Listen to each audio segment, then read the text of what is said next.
നമസ്കാരം, പ്രവാസി മലയാളിയിലേക്ക് സ്വാഗതം. മലയാളി ഉംറ തീർത്ഥാടകൻ സൗദിയിൽ മരിച്ചു. ജിദ്ദയിലെ ആശുപത്രിയിൽ വെച്ചാണ് മരിച്ചത്. ഇവിടെ ചികിത്സയിൽ കഴിയുന്നതിന്റെ ഇടയിലാണ് മരിച്ചത്.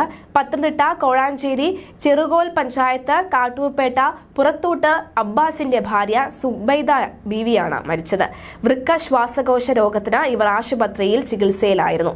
മരണശേഷം ഇവരെ പരിശോധിച്ചപ്പോൾ കോവിഡ് പോസിറ്റീവ് ഉണ്ടെന്ന് കണ്ടെത്തി. ജനുവരി 26-ന് കാട്ടൂർപേട്ട പഴയമ്പള്ളി ഇമാം നജീബ് ഭാഗവിയുടെ നേതൃത്വത്തിൽ ഉംറയ്ക്ക് പോയ സംഘത്തിലാണ് ഇവർ ഉണ്ടായിരുന്നത്.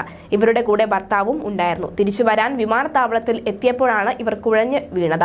ജിദ്ദ കിങ് അബ്ദുള്ള മെഡിക്കൽ കോംപ്ലക്സിൽ ഇവരെ പ്രവേശിപ്പിച്ചു. ഇവിടെ നിന്നാണ് മരിക്കുന്നത്. ഖബറടക്കം ജിദ്ദയിൽ നടക്കും.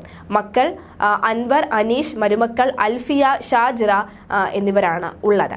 അതേസമയം വിശുദ്ധ റമദാൻ മാസത്തിലേക്ക് കടക്കുന്ന സാഹചര്യത്തിൽ പള്ളികൾക്കും ആരാധനാലയങ്ങൾക്കും ആവശ്യമായ നിർദ്ദേശങ്ങളും ഒരുക്കങ്ങൾ വിശദീകരിച്ചുകൊണ്ട് മന്ത്രാലയത്തിന്റെ എല്ലാ ശാഖകൾക്കും ഇസ്ലാമിക കാര്യ ദഅവ ഗൈഡൻസ് മന്ത്രി ഡോക്ടർ അബ്ദുൽ ലത്തീഫ് അൽ ഷെയ്ഖ് സർക്കുലർ പുറപ്പെടുവിച്ചു. പതിവ് പോലെ താൽക്കാലിക ഇഫ്താർ ടെന്റുകൾ പാടില്ലെന്നാണ് മന്ത്രി നിർദ്ദേശിച്ചിരിക്കുന്നത്.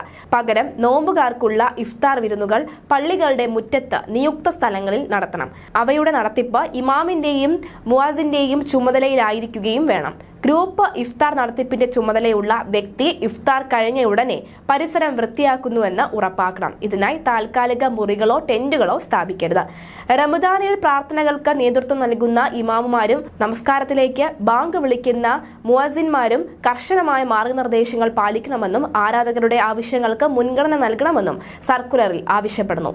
ഇമാമുമാരും മുഅസിന്മാരും ജോലിയിൽ കൃത്യമായി ഹാജരാകണം. ജോലിക്ക് ക്രമമായി ഇരിക്കുക എന്നത് വളരെ പ്രധാനവുമാണ്. അടിയന്തര സാഹചര്യങ്ങൾ ഇല്ലെങ്കിൽ റമദാൻ മാസത്തിൽ മുഴുവൻ അവർ പള്ളിയിൽ തന്നെ മുഴുവൻ സമയവും ഉണ്ടായിരിക്കേണ്ടതിന്റെ ആവശ്യകതയും സർക്കുലർ ഉയർത്തിക്കാട്ടുന്നുണ്ട്.